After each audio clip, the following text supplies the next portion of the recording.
Hello, hello, bonjour et bienvenue à tous. On avait oublié d'allumer le micro et voilà, excusez-nous. Bonjour et bienvenue à tous dans le fauteuil, épisode donc numéro 12. Nous sommes là pour parler de l'avant-match NFL, il est 18h04. On s'excuse pour le petit problème de son au début, on avait juste oublié d'allumer le micro. À mes côtés, je la refais donc, Camille Sarabenella. Bonjour Camille. Bonsoir. Est-ce que tu as l'impression de revivre un moment déjà de ton passé si je dis quel beau maillot de Sean Alexander, dis donc. Oui, on en a parlé dans le podcast jeudi, donc je l'ai remis pour. Bon, Sean Alexander, MVP, on a un doute 2005 ou 2006 de la saison. Je crois que c'est saison 2005 parce qu'ils ont joué le Super Bowl en 2006. Avec contre les Steelers. Il y a Bertrand qui nous dit déjà Camille, c'est plus Matt Patricia, mais l'homme des cavernes. Je l'avais déjà dit sans le son, c'est une émission qui est sponsorisée par Unibet, votre détour pour les paris en ligne sur la NFL. On les remercie de nous sponsoriser tous les dimanches, évidemment, et on parlera cote à la fin de l'émission pour parier juste avant que les matchs ne commencent, parce que grâce à cette émission, vous allez connaître les dernières blessures, les dernières tendances, et on va parler un petit peu d'actu, en commençant par le match de jeudi qui a eu lieu entre les Steelers et les Titans. Victoire de Pittsburgh assez large sur le score de 40-17. Un début de match un peu difficile et puis finalement ils ont passé la seconde en deuxième mi-temps notamment, où Antonio Brown a été monstrueux et ils ont enchaîné les touchdowns, je crois 5, 1, 2, 3, 4, oui, il y a 5 drives à la suite où ils marquent, si je dis pas de bêtises. Et un match énorme. Camille, est-ce qu'on a trouvé l'équipe de Pittsburgh qui devait être très forte dans l'AFC? Alors oui, on a trouvé au niveau qu'on l'attend pour la suite. Après moi j'attends de voir un peu sur la continuité, parce qu'elle peut être un peu inconsistante aussi cette équipe en attaque. De l'avoir sur plusieurs semaines, sur l'avoir sur des équipes un peu plus grosses, parce que les Titans en ce moment c'est pas non plus exceptionnel. Donc voilà. Les Titans, en effet, ça reste décevant, ça continue de manquer de playmakers, et ils sont un peu l'équipe qu'on connaît maintenant, c'est-à-dire que voilà, ils peuvent être là, ils sont médiocres, ils sont là, et puis ils font leur truc, mais en tout cas, Pittsburgh, moi je suis un peu comme toi, je reste dubitatif au sens où, ouais, ils l'ont fait sur une mi-temps, quoi. On attend toujours qu'ils le fassent sur un match complet. Après, le point positif, c'est quand même cette défense qui les garde dans les matchs tout le temps et qui leur permet de gagner en n'ayant que des à-coups en attaque. Et finalement, c'est plutôt la défense qui tient cette équipe de Pittsburgh cette année. Donc c'est plutôt la bonne surprise. On va parler un petit peu donc des matchs de la semaine. Première info du côté des blessures. Leonard Fournette était incertain pour le match de ce dimanche. Il est là, il va jouer avec les Jaguars qui jouent contre Cleveland. Normalement, même sans Leonard Fournette, c'était pas totalement perdu. Mais Leonard Fournette, donc, est là. Du côté des Giants, par contre, une équipe faible, mais quand même. Eli Apple n'est pas là, et Sterling Shepard non plus. Sterling Shepard est malade, on parle de migraine. Et Eli Apple, lui, a un problème familial avec quelqu'un qui est malade dans sa famille. Et donc, il est évidemment à son chevet plutôt que sur le terrain. Et ça se comprend. Guillaume nous demande, et la réception d'Antonio Brown, on en parle. C'est vrai qu'on n'en a pas parlé quand même, pour finir sur ce match entre les Steelers et les Titans, cette réception sur le casque, et je me suis fait mal. Promotion, allez, tu sors. Arrête. Mais non, mais c'est une super réception, c'est une des réceptions de l'année quand même. Il y a celle-là et Cole Beasley derrière la nuque là, qu'il avait réussi, c'était assez incroyable. Allez, on va passer un petit peu au match de la soirée. La plus belle affiche de 19h, on va commencer par ça. À chaque fois, on va commencer par la plus belle affiche. C'est Vikings-Rams, avec un match entre deux équipes à 7 victoires et 2 défaites. On s'y attendait pas forcément au début de l'année. C'était notre affiche de la semaine dans le podcast de jeudi. Et franchement, un match qui donne envie quand même, avec deux équipes où tu as une très très belle défense du côté de Minnesota et une attaque qui fait le job, et une très très belle attaque du côté de LA et une défense qui fait le job. Et qui pourrait faire mieux à mon sens. Qui tu vois dans ce match, toi Camille? J'ai encore des doutes, mais c'est vrai que si Minnesota arrive à faire douter l'attaque des Rams, comme par exemple, je pensais moi à Seattle qui a gagné contre les Rams, et qui pareil, faut les faire douter l'attaque tout de suite, faire prendre des risques un peu à cette attaque, et ça peut bien se passer. On peut, voilà, parce que Goff est encore un peu jeune, donc mener des matchs difficiles contre des défenses difficiles, il n'en est peut-être pas tout à fait encore voilà, Moi, c'est un peu ce qui m'embête aussi, ouais, c'est de voir un peu ce que ça va donner Goff contre une grosse défense. Ça reste encore une inconnue. Et là, pour le coup, autant on a eu le débat jeudi, savoir est-ce que c'est la défense qui gagne les titres, etc. En tout cas, elle peut gagner ce genre de match, ça c'est sûr. Je remets, je vois qu'on voit plus la casquette, dis donc. Donc, pour l'instant, moi j'ai tendance à donner un avantage aux Vikings aussi là-dessus, mais on l'a dit dans l'émission. J'ai tendance à me dire que cette défense elle est là, et surtout que la défense des Rams c'est quand même moins bonne que l'an dernier.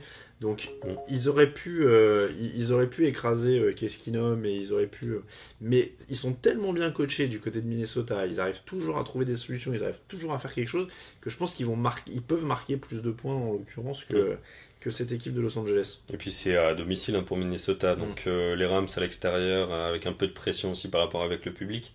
Ça peut faire quand même basculer la tendance. Allez, match suivant, on va enchaîner un petit peu dans l'ordre. On a un Miami Tampa Bay qui est assez peu ragoûtant. On va pas s'en cacher, 4 victoires, 5 défaites. Ah oui, faut couper le portable quand on est à l'antenne, Camille. Alors là, c'est 4 victoires, 5 défaites pour Miami, 3 victoires, 6 défaites pour Tampa. On a un match entre Jay Cutler et Ryan Fitzpatrick, qui quand même promet pas des masses, hein, on va pas se mentir. Celui-là, on peut en parler genre juste en un mot, mais il donne pas envie. Allez, Miami, parce que c'est encore moins le bordel, sachant que oui, c'est peut-être sachant que Jameis Winston en plus est de nouveau accusé d'agression sexuelle, et que voilà. C'est peut-être ça, c'est peut-être l'ambiance un peu dans le vestiaire qui doit être un tout petit peu meilleure, des joueurs qui doivent être un tout petit peu plus motivés que. Enfin voilà. Se tenir un peu plus. Il y a Céline qui nous dit Miami Tampa, le derby qui fait pas envie, ça c'est sûr. Valentin qui dit vous prévoyez quoi comme plan pour Tampa avec le cas Winston? C'est une très très bonne question, mais je veux dire, on n'a aucun moyen de savoir aujourd'hui comment va faire la NFL, comment elle va enquêter, etc.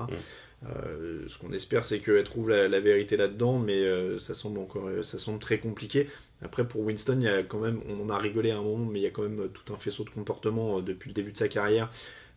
Et depuis le début de sa carrière même universitaire, qui donne pas franchement envie de connaître le bonhomme, et qui plaide pas forcément en sa faveur. Après voilà, chaque cas est unique, on n'est pas la justice, hein, donc on peut pas exactement savoir ce qui se passe. Qui sera le pire entre Fitzpatrick et Cutler, demande Guillaume. Je sais pas. Ils peuvent tous les deux avoir des matchs un peu solides. Oui, et puis face à une petite équipe, des équipes pas forcément très à fond. C'est le genre de match où Fitzpatrick va faire son match de l'année pour prendre son contrat. C'est ça. Nicolas qui nous demande pourquoi ne pas avoir fait le déplacement à Mexico. Alors tout simplement parce qu'il n'y a pas d'Eurostar qui y allait directement. On a cherché, mais voilà, il n'y avait pas d'Eurostar à 80 € l'aller-retour. Mais j'y pense parce que j'ai quand même une amie qui habite à Mexico, donc je me dis peut-être une année j'irai la voir et je ferai le match. Valentin dit au contraire, depuis qu'il a été drafté, tout le monde parlait de son professionnalisme et de son sérieux. Si on parle de Jimmy Smith, ça c'est des relations publiques, c'est de la com. C'est-à-dire qu'ils l'ont drafté, ils n'allaient pas dire qu'il était bidon et qu'il foutait rien. Donc même Arnox, c'était une opération de com, etc. On peut pas savoir ce qui se passe dans les derrière. L'un n'empêche pas l'autre, hein. Il peut très bien il peut être très pro et être un abruti. Mais... Voilà, et puis finalement, dès qu'il sort un peu du camp... Donc voilà. Alors il y a beaucoup de questions pour toi Camille sur les blessures de Chancellor, Sherman, etc. On va y arriver, on va passer, quand on parlera du match des Seahawks, on fera un dossier spécial Seahawks avec Camille qui va vous expliquer tout ce qu'il y a à savoir sur l'état des Seahawks actuels, et malheureusement il n'est pas très bon. Chicago-Détroit, c'est un match de rivalité, c'est une rivalité de division, hein, c'est dans la NFC Nord. C'est pas très très ragoûtant encore pour Chicago avec Mitch Trubisky, même s'il y a eu des progrès ces dernières semaines. Il y a une bonne défense. Après, sur le papier, ça reste quand même largement à la portée de Détroit. Oui, voilà mieux. Ouais, là, s'ils perdent celui-là. Une montgolfière fait Paris-Mexico en 17 heures pour $17, dit Sébastien. C'est dommage. Je ne monte pas dans une montgolfière qui traverse au-dessus d'une mer. C'est pas possible. Dans un sens, si ça tombe, ça quand même tombe plutôt lentement. C'est vrai. Le temps de... C'est vrai. Mais ça dure combien? 17 heures. C'est pas si long que ça. Non, parce qu'en avion, quand même... En avion, c'est 8-10 heures, non? Ouais, facilement, hein, parce que, attends, je sais que moi, Paris et Seattle, je l'ai fait en 10 heures. Mexico, c'est quand même bien plus loin. Donc, pour l'angle. Ouais, non, mais justement, l'angle fait que c'est plus loin, parce que... Ouais, oui, tu remontes. Ouais. Attends, je suis en train de regarder je suis sur le site d'une compagnie aérienne bien connue des Français. Alors, Paris-Mexico, je peux vous dire déjà, oh la vache, ça coûte cher. Un petit aller-retour le 16 janvier pour un adulte. C'est moins cher le 16 janvier, c'est pour ça que j'ai pris. Même pour un cas hypothétique que je regarde, je prends le moins cher. Si on allait à Mexico, alors le site mouline un peu, bon, j'y reviendrai. Bon, en tout cas, oui, Détroit-Chicago, ça se joue quand même largement en faveur de Détroit, s'ils arrivent à se réveiller dès le début du match, ce qui serait pas mal. Alors, il prend 12h30 le voyage pour aller à... C'est pas possible qu'une montgolfière elle aille en 17h dans ce cas-là. Ça me paraît peu aussi. Elle est propulsée à quoi? On attend de voir, on attend de voir. Moi, je monte pas dans une montgolfière où il y a des réacteurs dessus en plus. Bon, tac, non, oui, c'est pas.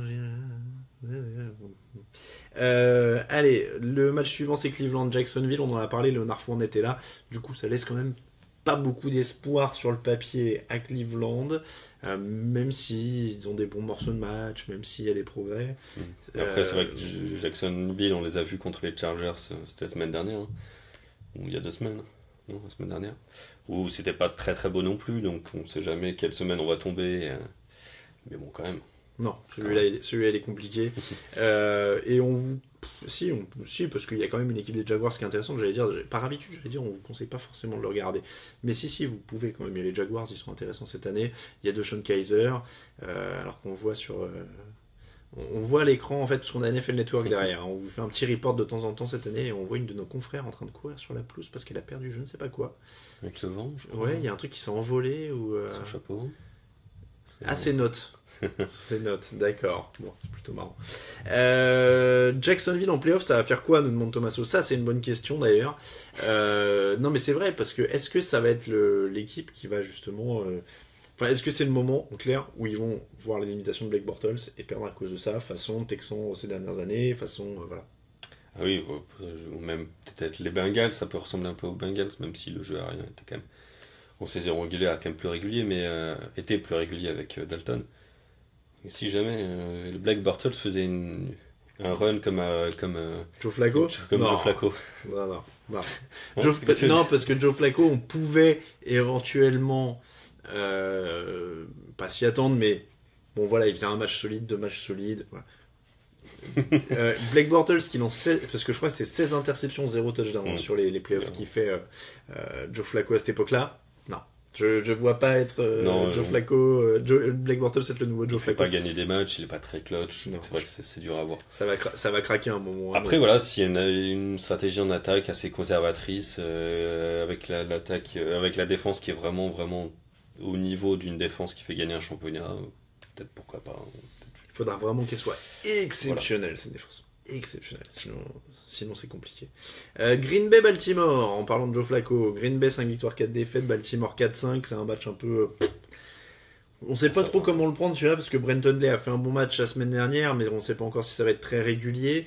Du coup, face à la défense de Baltimore qui peut quand même poser quand même plus de problèmes. Même si elle n'a pas été aussi énorme qu'annoncée cette saison. Non, c'est sûr. Mais il reste qu'à peu près que ça dans cette équipe. Donc.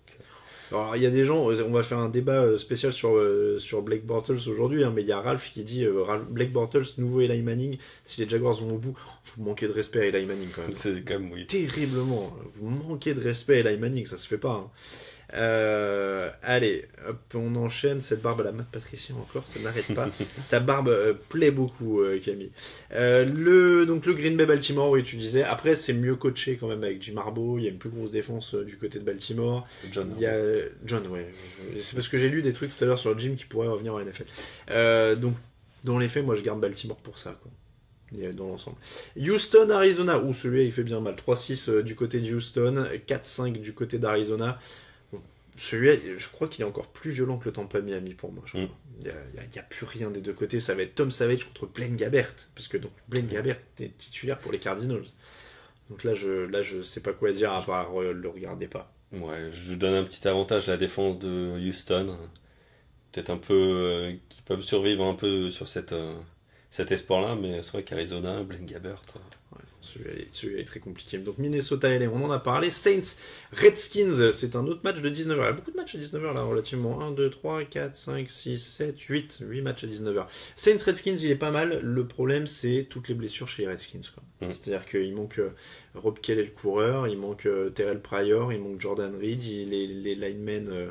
C'est toujours un peu chamboulé sur la ligne offensive. Il y a des bobos qui traînent, même s'ils jouent. Enfin, c'est dommage, ça pourrait être un beau match, mais c'est difficile de voir une équipe des Saints aussi forte dans son dôme en plus, à domicile, contre une équipe des Redskins là qui a du mal à enchaîner. On n'a plus qu'à espérer que Josh Norman limite un peu le jeu aérien, mais avec peut-être autant de cibles, un petit Camara qui court, mais qui peut bien se projeter vers l'avant pour les passes.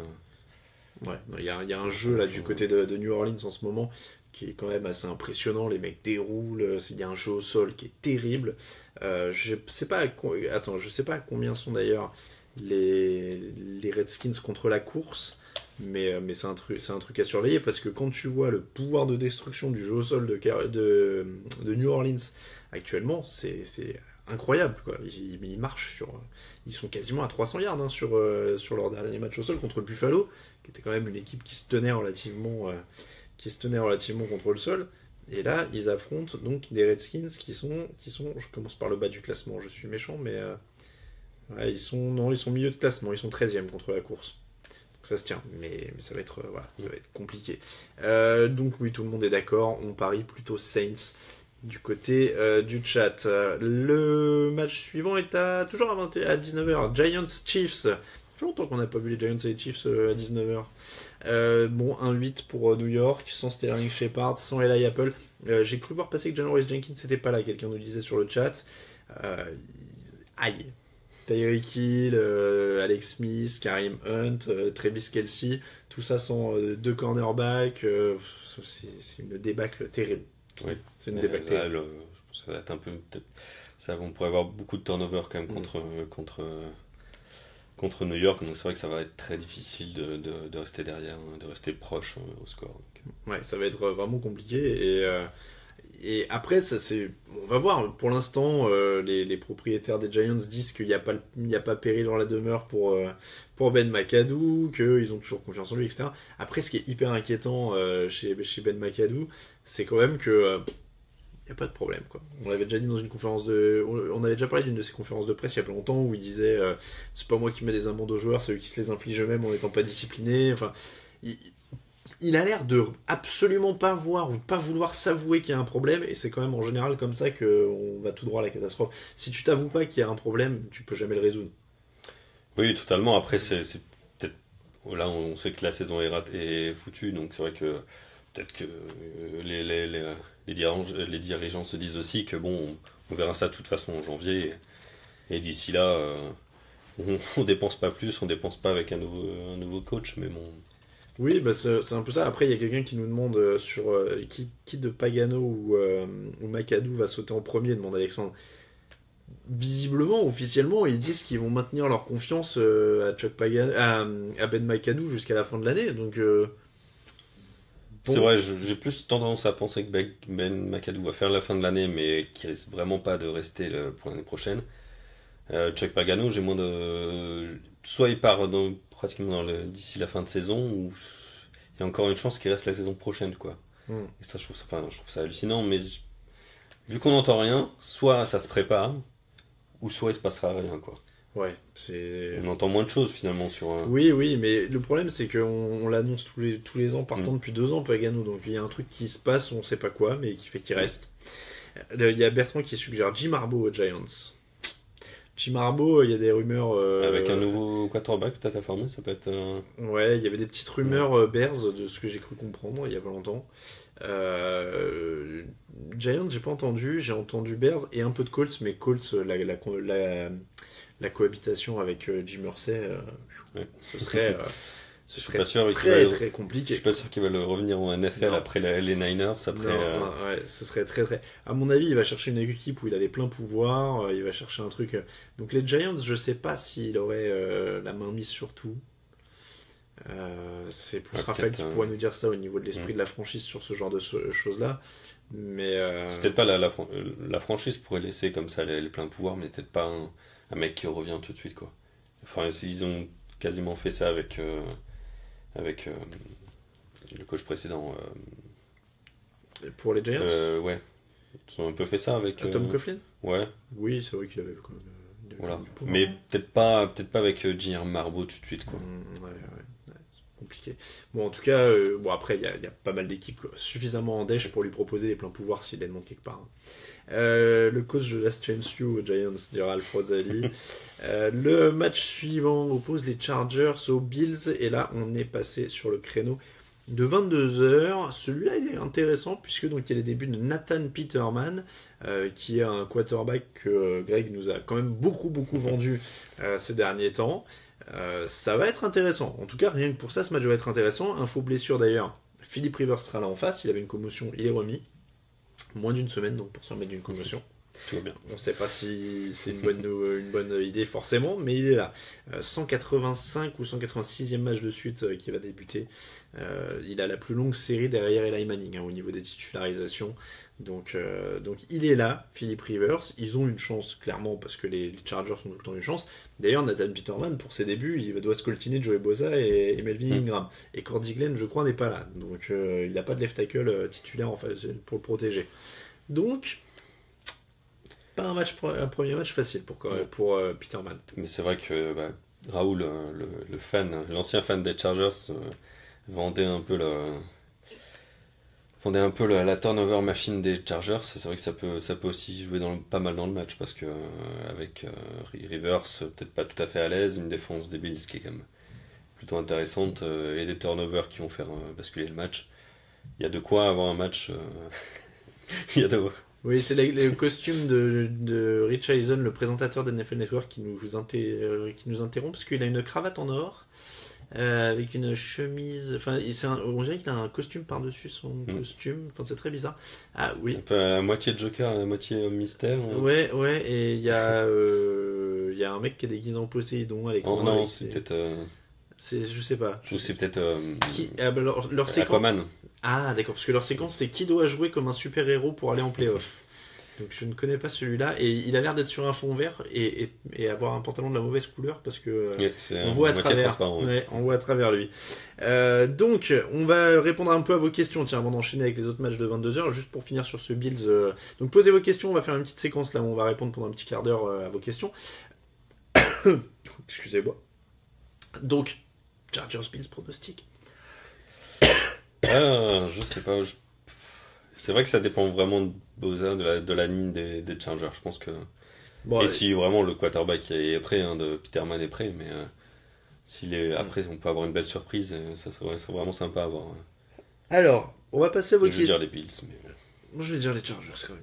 Ah tiens, il y a Marshall Faulk qui est déguisé en Batman. Pourquoi pas. Donc, Nicolas nous demande il y a du fromage au menu ce soir. Il n'y a pas grand chose, il reste juste un peu de mozzarella. Entre Chargers et Bills, quelle meilleure perspective pour le futur? Les Chargers, leur quarterback il arrive en fin de vie, donc aujourd'hui les Bills sont plus jeunes. On peut dire ça en tout cas. Alors, il y avait une question importante de Sébastien qui disait pour jeudi vous faites un fauteuil spécial vu qu'il y a un match à 18h30 pour Thanksgiving. On va faire comme l'an dernier probablement, on n'a pas encore annoncé tout ça, mais on devrait faire l'émission probablement à 18h, de 18h30 à 18h40, grosso modo, et ensuite enchaîner sur. On avait commenté la première mi-temps, je crois, l'an dernier. Ça commence à 18h30 ? Ouais. C'est pas 19h ? 18h30, ouais. Donc on va voir un peu. On va voir selon l'horaire, mais. Une journée chargée. Ah, bon, on fera peut-être l'émission pendant le début du match. Et puis on fera la fin de la première mi-temps. Voilà, c'est très possible. Valentin qui nous demande de choisir entre deux enseignes de pizza pour ce soir. Je dirais la deuxième, Valentin. Celle avec le petit jeu dessiné sur la boîte. Pizza maison. Oui, sinon pizza maison, évidemment. Grid qui nous demande au niveau de Kurt Warner de la semaine dernière pour le costume. Là, c'est des costumes parce qu'il y en a un qui est en train de courir sur un fond vert déguisé en Flash. Je crois que c'est Kurt Warner d'ailleurs. C'est très perturbant. Thomas demande un article pour expliquer tous les bowls universitaires, mais on n'est pas un site universitaire, donc il y a The Blue Pennant qui fait ça très bien, et il y a un article pour tout expliquer. Est-ce que les Eagles terminent premier bilan de la NFL à la fin de la saison régulière? Ils sont à 8-1 aujourd'hui, ils ont le meilleur bilan, est-ce qu'ils vont tenir comme ça jusqu'au bout? Oh, c'est pas impossible, oui. Alors attends, analyse de... Oh, il y a Michael Irvin qui est en Superman, ils l'ont posé sur une table verte pour faire fond vert. Il y a des gros moyens hein, chez NFL Network, il faut pas rigoler. Alors j'essaie juste comment on met leur truc par... J'essaie de mettre le classement par conférence, mais visiblement ça ne veut pas. Mais après c'est les Vikings qui sont derrière, il me semble. Pour l'instant. Alors, il y a les Steelers à 8-2, il y a les Patriots à 7-2, les Vikings à 7-2, les Rams à 7-2, Chiefs 6-3, Jaguars 6-3. Donc c'est Steelers, Patriots, Vikings ou Rams en gros qui peuvent passer devant. Et le programme, il leur reste un match chez les Cowboys, ils reçoivent les Bears, ils vont à Seattle, ils vont jouer les Rams, ils vont jouer les Giants, ils reçoivent les Raiders et ils jouent les Cowboys. C'est plutôt jouable parce que là ils jouent les Cowboys sans Elliott, sans Smith. Ensuite les Bears c'est prenable. Chez les Seahawks, avec toutes les blessures on va en reparler, ça semble jouable. Les Rams ça va être un gros match, ça pourrait être décisif d'ailleurs si les deux équipes continuent à carburer. D'ailleurs la première menace ce sera le vainqueur du Rams Vikings de ce soir parce que du coup il y en a un que ça va plomber. Les Giants c'est carrément jouable, les Raiders c'est carrément jouable, les Cowboys ce sera jouable même si Elliott sera revenu. Ouais, mais je sais pas, attention aux Patriots parce que les Patriots jouent les Raiders, les Dolphins, les Bills, les Dolphins, les Steelers, les Bills et les Jets. Donc les Patriots peuvent aller au bout hein. Les Pats peuvent aller au bout après, sans en perdre. Après c'est le meilleur bilan en NFC pour les Eagles, je pense que c'est tout à fait jouable. Et en AFC, les Steelers donc, sont à 8-2 et ils jouent les Packers, les Bengals, les Ravens, les Pats, les Texans, les Browns. Donc en gros, le vainqueur du Patriots Steelers, il peut finir la saison sans perdre. Hein. Clairement à ce niveau-là. Donc ce sera eux l'adversaire principal de Philadelphie. Mais c'est jouable. Il y a Guillaume qui nous rappelle que les Saints sont à 7-2. C'est vrai, je les avais pas sous le nez. Ils jouent Redskins, Rams, Panthers, Falcons, Jets, Falcons, Buccaneers. Calendrier plus dur quand même pour les Falcons. Mais accessible aussi. Accessible aussi, mais un peu plus compliqué quand même. Carolina en playoff et parcours surprise, wildcard au Super Bowl, demande Antoine. Bah, surprise, c'est quand même une équipe qui était au Super Bowl il y a 2 ans, donc on espérait bien qu'ils reviennent à un moment. Ils avaient un quarterback MVP quand même aussi. Ça fait pratiquement une saison et demie, c'est vrai qu'on les attend un peu quand même. Ouais, bon après, là maintenant ils sont dans les clous pour aller en playoff, et après une fois qu'ils sont en playoff, tout est possible, et ils sont déjà allés au Super Bowl, donc c'est jouable pour eux, ils vont pas découvrir. Je remonte un petit peu, hop. Les équipes en difficulté oublient que Lamar Jackson arrive l'année prochaine, nous dit Zinedine. Je suis pas persuadé que Lamar Jackson soit la solution. Faudra en reparler dans une émission avec Grégory, par exemple, qui est notre spécialiste draft, mais il est pas à fond. Hein. Je crois pas qu'il soit à fond du tout. Hein. Lamar Jackson, ça le fait plus rire qu'autre chose quand on en parle comme une solution. Il y a 2 ou 3 ans, les matchs de Thanksgiving passaient en intégralité sur le net en VO. Est-ce que c'est prévu cette année, nous demande Jean-Baptiste. Je crois que c'était Dailymotion qui faisait ça à l'époque. Et je crois pas que ce soit au programme cette année, malheureusement. Parler un peu de Goodell et Jerry, nous dit Nicolas. Qu'est-ce qu'on peut dire sur Roger et Jerry, donc Jerry Jones qui dit, j'adore quand il dit c'est pas du tout à cause de la suspension, et qu'on apprend qu'en fait au mois d'août quand il a appris la suspension, il lui a dit je vais te ruiner toi et ta famille, je vais tous vous tuer, vous allez voir ce que je vais faire, t'as vu ce que t'as fait Robert Kraft, c'est de la gnognotte à côté de moi. J'ai lu ton article tout à l'heure, mais c'est quoi l'implication d'ESPN dans l'histoire? Non, mais en fait, c'est que. Alors là, tu parles de l'histoire de l'avion gratuit. Oui. Alors en fait, c'est la semaine dernière, ESPN sort un papier en disant dans ses demandes pour le contrat, Roger Goodell a demandé un avion gratuit à vie, une mutuelle à vie pour lui et toute sa famille, patati patata. Donc c'est bien, il y a une source en interne qui leur a donné ça. Donc il balance ça, quoi. Mais la source, elle a forcément un intérêt à nuire aux négociations avec Goodell. Donc c'est. Je croyais que c'était ESPN qui avait un intérêt. Non, c'est la source, donc c'est Jerry Jones ou Van Sesbier, ou voilà, enfin il y en a pas des dizaines, hein. Donc c'est la source qui balance ça à ESPN, elle fait exprès bien sûr d'omettre ce détail-là. ESPN va pas checker ça visiblement, et donc voilà, c'est toujours ce qu'on dit, c'est-à-dire que l'accusation elle est toujours plus forte que le démenti, donc aujourd'hui ça c'est ancré dans le truc, il a eu ce qu'il voulait, que ce soit Jerry Jones ou un autre, mais ils ont eu ça, ça a pas d'intérêt, enfin si ça peut, parce que bon c'est quand même les propriétaires qui décident. Et s'il y a un Oui. propriétaire qui fait passer des mauvaises infos, les autres propriétaires pourraient avoir un peu plus encore là. Bah, Tu vois, c'est un peu à double tranchant quand même pour la personne. oui, qui bien a- sûr, mais de toute façon, il y a plein de propriétaires qui sont énervés contre Jerry Jones Voilà. depuis le début de ce truc-là. Et c'est peut-être Mais- parce que c'est peut-être pas les fans hein, qu'on doit non, mais c'est qu'on ça, doit convaincre, c'est ça. c'est les propriétaires. Ouais, donc, il a quand même menacé de les coller en justice de toute Mm. façon, donc il en a vexé quelques-uns. Hein. Parce qu'on rappelle, donc de quoi on parle hein, pour ceux qui n'ont pas suivi, Roger Goodell a un contrat qui arrive à son terme à la fin de l'année prochaine. Les propriétaires négocient pour le renouveler. Le deal, en fait, c'est que les propriétaires ont voté pour donner leur pouvoir de négociation à 6 propriétaires, un groupe qu'on appelle le comité de compensation, qui gère la négociation au nom de tous les propriétaires. Jerry Jones a voté pour ça, pour ce système, pour que les 6 mecs gèrent le contrat de Goodell, il ne fait pas partie de ce groupe, hein, mais il a voté pour. Et maintenant, il n'est pas content, il veut empêcher les négociations, etc. Et il a menacé carrément les 6 chargés des négociations de les coller en justice s'ils faisaient signer une prolongation de contrat à Goodell. Alors qu'on rappelle que Jerry Jones a quand même voté en faveur de ce comité au mois d'août. Donc ce qui n'est pas très très vieux. Mais c'était évidemment il n'y a pas longtemps. Mais c'était pas longtemps avant la suspension d'Ezekiel Elliott qui a un petit peu énervé Jerry Jones, visiblement. Et donc oui, l'histoire de l'avion, c'est vrai que la nuance elle est énorme quand même. Puisque il y a une semaine, on apprend, ouais, il a demandé un jet privé à vie. Enfin, ça paraît démentiel, c'est sûr, quand tu l'apprends. Et en fait, donc, quand tu creuses un peu, la NFL loue des avions privés. Bon, ça, voilà, ils ont les moyens de le faire. Et en fait, ce que voulait Roger Goodell, c'est pouvoir louer des avions privés par l'intermédiaire de la NFL et payer lui-même. Mais en fait, c'est... pour son usage personnel, je pense. Oui, visiblement. Bon, ça Mais paraît pas impossible qu'un PDG d'une grosse société comme ça se fasse payer des voyages en jet privé non c'est ça. plus. Mais là, en fait, il a demandé à utiliser le compte en fait de la NFL plus ou moins pour les réservations parce que eux, comme ils en louent beaucoup, ils ont des tarifs réduits. Donc en fait, il voulait passer par la NFL pour louer ses avions, mais en payant la NFL à chaque fois juste pour bénéficier du tarif réduit, quoi. Et c'est un peu ce que j'ai mis dans l'article. C'est un peu quand toi t'achètes des billets spectacle avec ton CE, quoi, tu vois. Bon, lui, c'est un très très gros CE. C'est des avantages, tu vois. Bon, tout le monde n'a pas dans son CE jet privé en réduction. Je sais pas combien ça coûte une course en jet privé, honnêtement.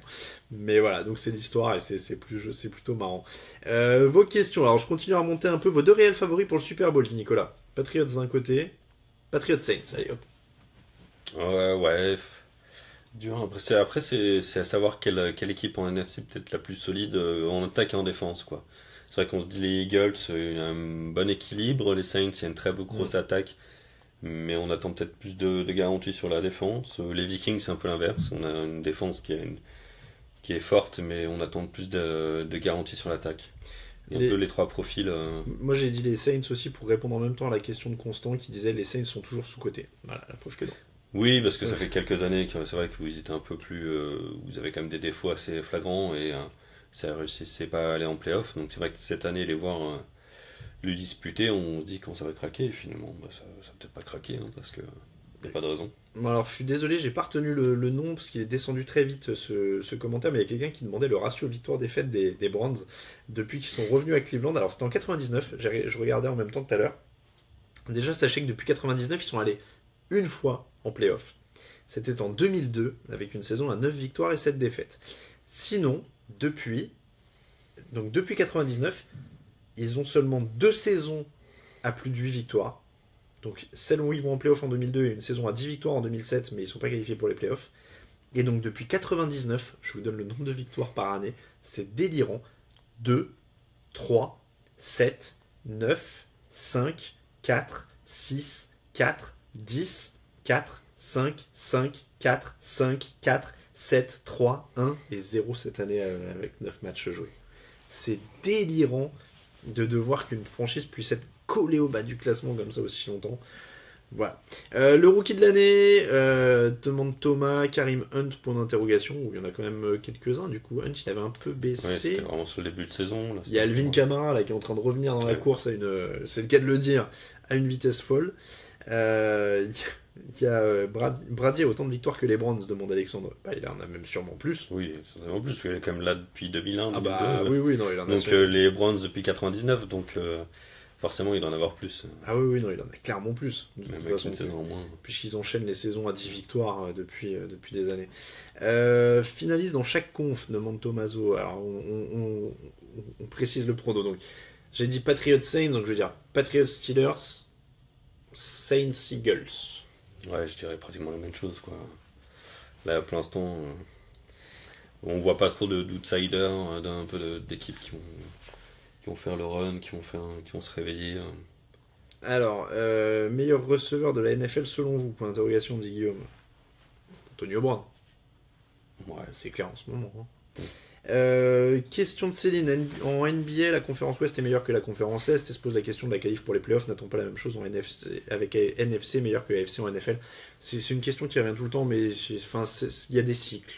Franchement, il y a des cycles. Je trouve que ça sert à rien de changer le système de playoff. Ça va tourner à un moment ou à un autre. Oui, tant qu'il y a deux conférences, tant qu'il y a une séparation, parce que là, elle n'est même pas géographique, il y aura des différences. Et je veux dire, à l'époque où Peyton Manning et Tom Brady s'affrontaient tous les ans en finale AFC, où c'était super fort, et qu'il y avait les Steelers aussi, et on disait que la AFC était meilleure. Au tout début du site, et même quelques années avant, on disait que la AFC était meilleure que la NFC. Mais je réfléchis, mais je crois que depuis que je suis la NFL, je crois qu'au Super Bowl en AFC, j'ai eu Tom Brady, Quasiment Manning ouais, et Roethlisberger, et je crois qu'il n'y en a pas d'autres. Tu me mets un doute. Tu me mets un doute, Manning, Brady. Si, il y a Flacco. Oui, il y a Flacco une année. Ouais, il y a Flacco. Et sinon, depuis c'est ça, 2007, pratiquement 10 ans, il n'y a que ces trois-là. Et puis, je veux dire, donc on a commencé aussi en 2007. Les premières années, il y avait des Patriots qui étaient super forts, les Ravens qui étaient super forts, les Colts de Manning qui étaient super forts, ensuite les Broncos de Manning qui étaient super forts. Enfin, il y avait toujours l'AFC Nord était béton, des fois ils envoyaient 3 équipes en playoff. Non, voilà, ça tourne, honnêtement. Et je suis même pas sûr que la Après, NFC... ça tourne peut-être un peu moins en AFC, comme où il y a les Patriots, oui, les Steelers, les Colts. Après, est-ce que la NFC... NFC, ça a quand même pas mal tourné. Après, est-ce que la NFC est vraiment si forte que ça par rapport à la... Je pense qu'elle est plus homogène, mais qu'elle n'est pas forcément plus. Ouais, je vois pas. Enfin, il y a les Patriots et les Steelers qui sont quand même costauds et ils ont rien à envier à n'importe qui du côté de ces deux de la NFC. Après, oui, c'est un peu moins fort derrière parce que. Mais attends, il y a les Chiefs aussi. Oui, c'est un peu moins fort, mais il y a quand même 3 des équipes des playoffs qui seront les Steelers, les Patriots et les Chiefs, qui sont quand même costauds. Et après, comme tu dis, c'est plus homogène. Mais au final, est-ce que on a les Saints, on a les Rams, mais les Rams ça a confirmé quand même encore. Les Seahawks sont un peu moins costauds avec les blessures. Les Eagles ça reste quand même à confirmer. Quand on regarde ça une année sur les années qui suivent, c'est vrai que quand j'ai dit, moi j'ai vu pratiquement que Manning, Brady et Roethlisberger en AFC. Au contraire, en NFC, j'ai surtout vu des équipes qui se répétaient pas, quoi. À part les Giants et les Seahawks qui sont allés 2 fois. Sinon, j'ai pas vu vraiment d'équipe qui allait plusieurs fois. Donc. Et il y a Fabrice qui nous rappelle que ça fait 3 ans de suite que le Super Bowl est gagné par la FC aussi. Oui. Donc, bon, après, c'est sûr, après, c'est un match aussi c'est un match contre des équipes, donc on compare pas tout à fait les conférences. Mais... Oui, mais bon, c'est le représentant au final qui arrive. Parce que si on prend l'exemple de la NBA, forcément, les Warriors en ce moment. Oui, non, mais c'est dire que les équipes, t'as peut-être 3 équipes qui sont très bonnes en AFC, mais ça veut pas dire que si on faisait le bilan de toutes les équipes là, la NFC l'emporterait pas. C'est sûr. Il y a Constant qui dit: je me rends pas compte que vous avez commencé il y a 10 ans. Et c'est à peu près ça, ouais. 2007. Le début du site, c'est 2007. Comment ça remontait? J'ai des poils blancs dans la barbe que j'avais pas à l'époque. Mais je sais pas si c'est le stress plus le temps. Il y a un peu des deux. Mais oui, on est là depuis 10 ans. Et le podcast depuis 2011. Ouais, donc ça commence à faire un moment aussi. Hein. Ça commence à faire un moment aussi. Il y a Céline qui dit en NBA, il y a les Celtics, Alain. En saison régulière seulement. En saison régulière. En playoff, il y a LeBron James. C'est vrai que les cycles sont peut-être un peu plus longs en NBA parce qu'on peut avoir un top 1. Bah, et les joueurs sont plus durables, déjà. Et puis il en faut moins pour faire une équipe. C'est ça. Faites-vous une grosse soirée au Hard Rock avant la fin de l'année où toute l'équipe serait là, demande Nicolas. C'est pas prévu, on anime les dimanches. Il y aura peut-être quelqu'un pour le Super Bowl. Mais on pourra peut-être en faire une après la saison et comme ça on sera tranquille, on viendra faire une audio exceptionnelle. C'est pas encore confirmé, mais on devrait le faire. Il y a Tonton Flingueur qui nous a mis la stat depuis 99, 88 victoires pour les Browns, 190 pour Brady. C'est même pas juste, hein. C'est bon, après voilà, Tom Brady c'est les Patriots, c'est la même période. C'est la même période, il est là depuis 2001, donc c'est vrai que ça... Oui, Thomas, oui, bon, après on va pas faire toutes les comparaisons NBA NFL. Je vois que j'ai encore bien énervé les supporters des Celtics. Parce qu'il y a Fabrice qui dit cette année les Celtics en finale NBA. J'étais pas au courant que LeBron James avait pris sa retraite. Bon, je ne comprends pas. Allez, les questions, je continue de remonter un petit peu. Il y a beaucoup de gens qui demandent si t'es Amish. Je ne savais pas. Ah oui, ils ont de la barbe, les Amish. Allez. Est-ce que les Browns sont les anciens Saints des années 70-80? Bon, ils sont nuls, ils sont juste nuls. De toute façon, le tanking existe. C'est vrai que les Saints sont quand même l'équipe dont les fans ont inventé le carton, enfin le sac en papier sur la tête. J'ai vu que ils avaient quand même Archie Manning, quoi. Donc même avec Archie un Manning. bon... Ouais, eux, ils avaient un quarterback, c'est vrai. Allez, meilleur receveur. Oui, voilà. Donc là, j'ai fait le tour un petit peu. Le futur des Seahawks, demande Mustapha. Alors voilà, on va parler un peu des Seahawks. Bon, même si c'est le match du lundi soir. C'est le match du lundi, mais parlons Seahawks parce que Camille, tu es là. Ils jouent les Falcons, ils reçoivent les Falcons. Mais Richard Sherman donc n'est plus là. Cam Chancellor n'est plus là non plus pour l'instant. C'est confirmé ou pas saison terminée du coup? Non, non, c'est pas confirmé. Ouais. Mais il n'est pas là pour ce match. Donc il pourrait revenir peut-être pour les playoffs, mais peut-être pas avant. Donc il y a Cam Chancellor qui est plus là, Richard Sherman qui est plus là, Earl Thomas revient. C'est déjà ça. Comment ils défendent contre un Julio Jones et cette équipe? Parce que Julio Jones c'est vrai qu'il y a un peu de succès contre les Seahawks, mais toujours Sherman le contenait à peu près, et dès que l'assignement était plus sur Earl Thomas, Julio Jones gagnait comme souvent. Il a mis des touchdowns, c'est souvent contre Earl Thomas. Donc là, ça commence à être difficile. Même c'est vrai qu'on a peut-être un second cornerback cette année avec Shaquille Griffin qui est pas inintéressant, mais il est quand même rookie et ça va peut-être pas suffire. Hein, contre cette attaque-là, ça devrait pas suffire. Et c'est vrai que là, ça déséquilibre un peu la défense, où on avait quand même un équilibre entre la pression du front seven et les défenses arrière qui étaient intéressants, et là on perd vraiment dans cet aspect-là. Bon, toujours confiant pour les playoffs, le Super Bowl et tout le reste? Pour les playoffs, pourquoi pas, mais ça se complique. Ouais, ça, faut voir. Voilà. C'est vrai dans un sens, on n'a pas de grosses blessures en début d'année, ou vraiment de mecs qui se blessent tout de suite et qui sont là toute l'année, qui sont pas là toute l'année. Mais c'est vrai que là, ces dernières saisons, Earl Thomas l'année dernière, où c'est vraiment au milieu de saison et ça gâche un peu tout, quoi. C'est vraiment dommage. On va finir quand même, il est 45. Alors on va faire un petit speed sur les derniers matchs pour en parler. Le Broncos Bengals, il est pas fameux. Faut vous regarder si vous êtes supporter des deux équipes, mais ça va pas être démentiel en termes de niveau. On sait toujours pas ce que Bruce Osweiler fait là. Pourquoi il teste pas Paxton Lynch, c'est un grand mystère. Auckland, New England, c'était quand même un des chocs annoncés, et c'est à Mexico. On en a parlé tout à l'heure. L'aller-retour est à 940 €. Si vous voulez y aller le 16 janvier, j'ai checké sur le site d'Air France et ça prend 12h30. Donc, celui-là, il est pas mal. Après, gros avantage quand même Patriots sur le papier. Dallas, Philadelphie, choc de la NFC Est. Et on rappelle, donc, Ezekiel Elliott est suspendu. Tyron Smith n'est pas là. Sean Lee n'est pas là. Là, ça commence à faire beaucoup pour Dallas, quoi. Et puis, le match de la semaine dernière ne nous a pas rassuré sur leur capacité à gagner sans Elliott et son... Et donc c'est le match de la nuit, hein. C'est celui qui est à 2h30 du matin cette nuit, et donc le Seattle-Atlanta qui sera le match du lundi soir, le Monday Night Football qui vous sera proposé donc à 2h30 du matin.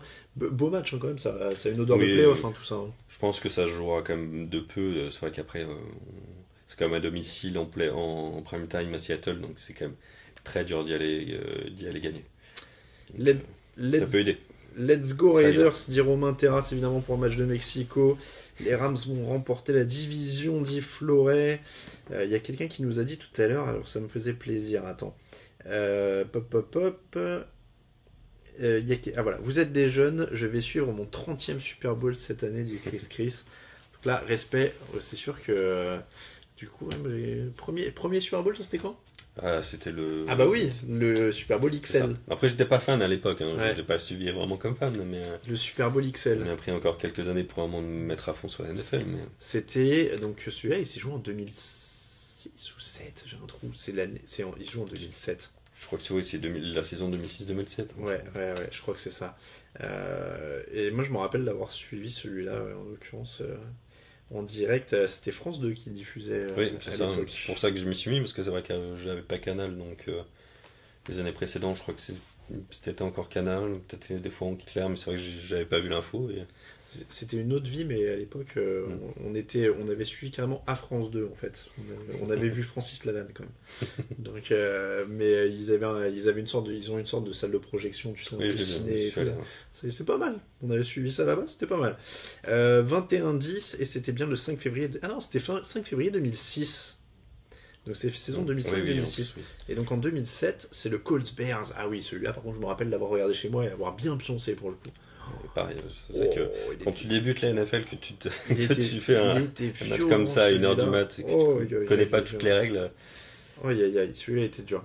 Chris qui nous dit 1988, le premier pour lui. Donc, c'est vrai que ça va être quand même dur à l'époque. On a quand même de la chance de vivre à une époque où on a les streaming, où on a les ah bah oui, Game Pass. nous parce que- c'est hyper facile de suivre, hein, de toute façon.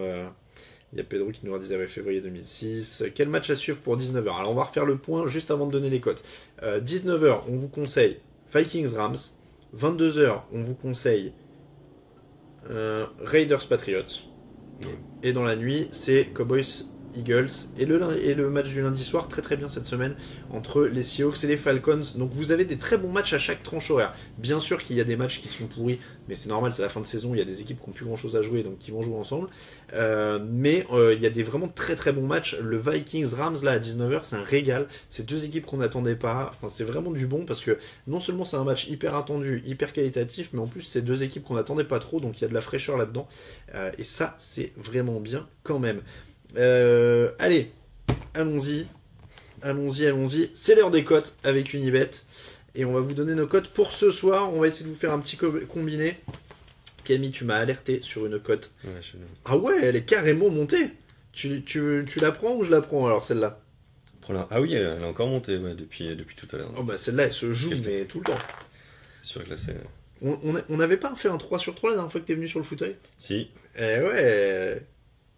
On avait fait un 3 sur 3 la dernière fois que Camille était venu, c'était en semaine 6. Et ben moi, donc je vais jouer ça. On l'avait déjà joué dans l'émission. Hein. Mais la cote, elle a grimpé. Elle était à 2 quand on l'a joué dans l'émission. Et là, on vous propose les Bills à 3 chez Unibet. Les Bills sont à 3. Donc ça se tente, franchement. Alors que pour parler des derniers Super Bowl, il y a Thomas qui nous dit que lui, le dernier Super Bowl, le premier, c'était le L. Donc c'était le 50. Ouais. Il dit oui, je suis très jeune. Bah oui, c'était celui à San Francisco il y a 1 an et demi. Donc bienvenue à toi, jeune fan de NFL. Donc les Bills à 3 pour moi.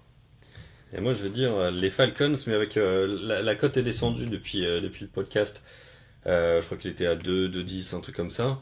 Mais là je vais vous dire les Falcons, mais avec un écart de 1 à 6 points. Ça fait vite monter la cote.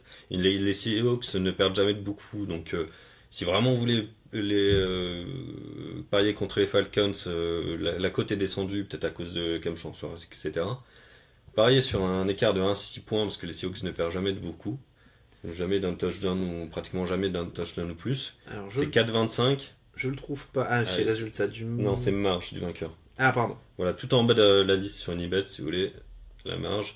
Donc Falcons 1 à 6 Ouais, 4,25. Ah ouais. Si vous voulez parier sur les Falcons, autant parier sur un petit écart comme ça et ça faut vite monter la marge. Ah bah ouais, 4,25, ouais, on est pas mal. Et en plus, il marche dans les combinés hein, quand vous choisissez une marge. Donc, Falcons 1 à 6 points. Et alors moi, mettons-nous d'accord sur le troisième. Qu'est-ce qui t'inspire là-dedans? Moi, j'avais, tant qu'à faire des paris un peu avec d'autres options. Vas-y. Si vous voulez, j'avais, si tu veux aller sur le match Lyon. Lions, il est où? Il est Chicago Lions, ouais. Un truc un peu sûr qui marquera un touchdown. Ah oui, mais je peux pas le mettre dans le combiné celui-là, il me faut un résultat de match. Non, les joueurs qui marquent, tu peux pas mettre dans le combiné. Je crois que ça avait marché. Essaye, hein. Alors attends. Ah bah si, ça marche, j'ai rien dit. Donc vous pouvez mettre un joueur qui va marquer, tiens. Alors, donc, je vais noter le combiné moi sur ma petite planche. Donc c'est qui alors qui marque? Golden Tate, qui est en très grande forme quand même en ce moment. Il y a une défense quand même un peu face à lui, mais il est quand même... Il y a quand même un Starford avec lui, donc je donne Golden Tate pour un touchdown. 2,33. 2,33 si vous voulez faire monter un combi. Ah ouais. Alors là on propose du gros combi quand même. Hein. Donc Golden Tate. Après voilà, parce que c'est vrai que les cotes cette semaine n'étaient peut-être pas tout à fait intéressantes parce qu'il y avait des matchs très incertains. Ce genre de choses, voilà. Alors Golden Tate, il a 2,33. Et là, ouais, ça fait un combiné ça fait un combiné pas mal parce que 5 euros misés, ça fait hop, 148 euros 54. Hop, je vous mets la petite planche. Et voilà, n'hésitez pas à regarder un peu les jaunes. Pareil, on parlait de Julio Jones. Si vous voulez pas parier sur le match, le résultat du match, vous trouvez un peu encore incertain Seahawks Falcons, mettez un Julio Jones, je crois que c'est à 2,15, un truc comme ça. Pas mal aussi. Pareil, Ouais. il a toujours marqué un touchdown face à Seattle, je crois. Même si on perdait ou si on gagnait, donc c'est un truc à faire aussi. En tout cas, le Bills à 3, c'est clairement la cote à tenter du jour. Oui. Falcons, donc entre 1 et 6, 4,25. Pas mal. Donc ça, on est pour le match du lundi. Et Golden Tate ce soir à 2,33. Et donc si vous faites le combiné des 3, 5 euros misés, 148 euros de gain potentiel. Ça se met une petite piècette. Il est audacieux. Il est pas facile. Mais bon, comme on a fait un 3-3 la dernière fois, on est obligé de faire monter un peu le level. Ah, c'est vrai que cette semaine, c'était pas. C'était pas facile, mais des fois il faut trouver un petit peu, il faut creuser. Là, on a bien creusé là sur Golden Tate et sur la marge du C'est Falcons. 2,15 pour le Julio Jones. 2,15 pour Julio Jones, ça se joue aussi. Alors attends, je regarde un petit peu dans ceux du jour. Prenons un peu le match événement, et je sais que les gens aiment bien parier sur les Patriots, donc on va prendre un peu le... Non, tiens, prenons l'événement Vikings-Rams. Cessons de parler tout le temps des mêmes. Le Vikings-Rams, on a dit les Vikings tous les deux, hein, grosso modo. Alors si on essayait de se trouver une cote... Regarde, les Vikings entre 1 et 6, c'est 4. Pas mal ça, hein. Et puis oui, parce qu'ils vont peut-être gagner, mais Ouais. c'est vrai que c'est pas une attaque de fou, donc Ouais. on peut peut-être imaginer. C'est 1 et 4. Entre 1 et 6. 1 et 6, ça va, oui. Parce que c'est moins d'un touchdown d'écart, donc quand ça se joue à peu en fin de match. Et ben moi je te dirais même Vikings entre 7 et 12. Parce que un petit peu plus d'un touchdown, tu as gagné de 10 points. Entre 7 et 12, la cote elle est à 5,50. Ah ouais. Oui, c'est vrai que les marges. Bon, après, c'est vrai que c'est un tout petit peu plus dur. Ah, c'est dangereux. C'est dur. C'est vraiment là où on est dans des paris un peu plus risqués, mais qui du coup payent plus. Donc les Vikings entre 7 et 12, je vous la note quand même. Bon. Qu'est-ce que j'écris mal. J'essaie de faire un truc lisible, ne m'en voulez pas. 5, voilà, ça c'est un 5. Vikings entre 7 et 12, c'est 5,50. Donc c'est 5 euros misés, 27,50 euros de gain potentiel. Pas mal. Je sais pas si je suis en face. Faut que je regarde dans mon retour. Oui, c'est mieux là. Il y a Constant qui nous dit Cole Beasley à 3,60.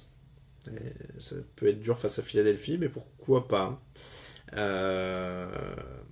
Il y a quelqu'un qui dit, il y a Fabrice qui nous dit que lui il a fait un ultra YOLO côté qui peut lui rapporter 4290 euros juste avec des qui va marquer un touchdown. Ah oui, mais c'est vrai que. Celui-là il est dur. Bon, en tout cas voilà pour les cotes avec Unibet de ce soir. On vous conseille donc un Vikings entre 7 et 12 à 5,50 si vous voulez prendre un peu de risque. Le Bills à 3 en net vainqueur. Est pas mal. Le Falcons est pas mal aussi si vous regardez les écarts.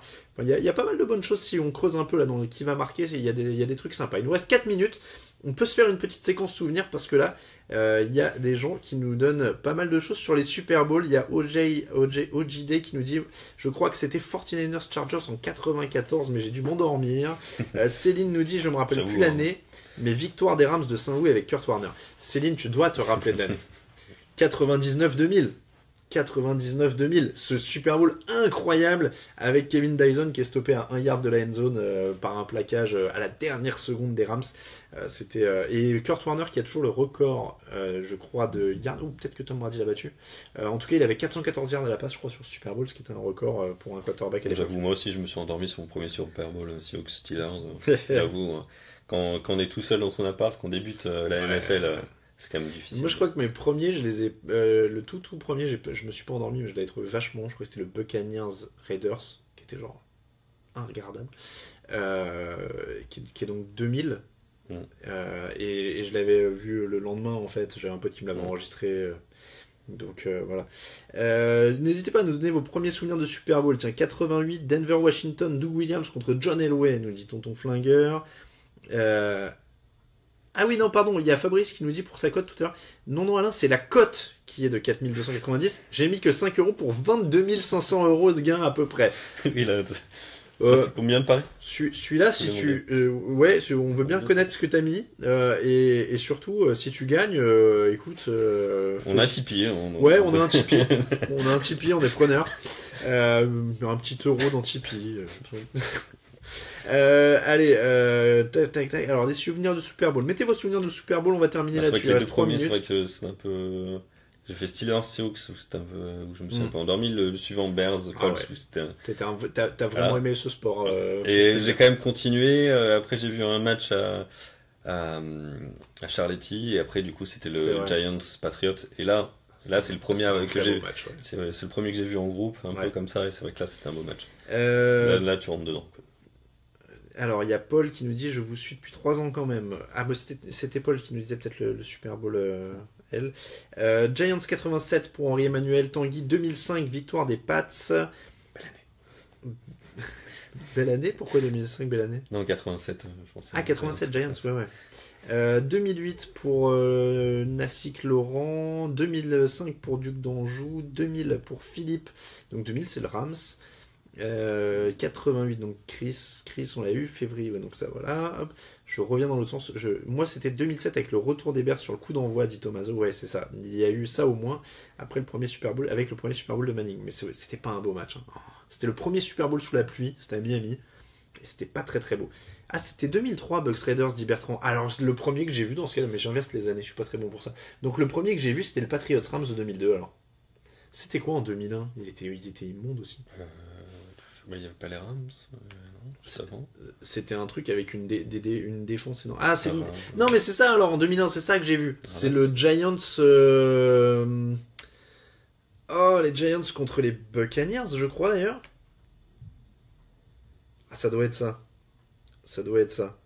Mais j'ai un doute. Ah, il a raison. Donc, le Raiders Bucks, c'est 2003. Ah, mais alors, je sais plus du coup. Oui, c'est ça, c'est le Ravens Giants. C'est où les Ravens gagnent. Ouais. Je crois que c'est celui-là que je vois. En tout cas, le premier en direct, c'est sûr et certain que c'est le Patriots Rams, parce que c'était sur une chaîne allemande. C'est le genre de souvenir qui. Julien qui dit Ravens 49ers, donc c'était il y a quelques années. Seahawks Broncos, une purge, dit Thomas. Ah oui, c'était celui à New York. C'était différent. Non, c'est pas. Non, mais c'est vrai que c'est pas. Au moins, ils ont gagné largement, mais il y avait quand même une certaine excitation, quoi. C'était pas tout à fait. Pour toi. Moi, c'était mon premier dans le stade. Non, mais c'est vrai. Il y avait une certaine excitation pour ça. Non, mais je veux dire, mon premier dans le stade. Celui d'après, le Broncos Panthers, où il y avait un peu plus de. Il y a moins d'écart, mais c'est horrible, quoi. Enfin, oh là là. Je trouve que tu t'embêtais un peu plus, alors que même il y avait moins d'écart, mais tu t'embêtais. C'est vrai. C'est vrai.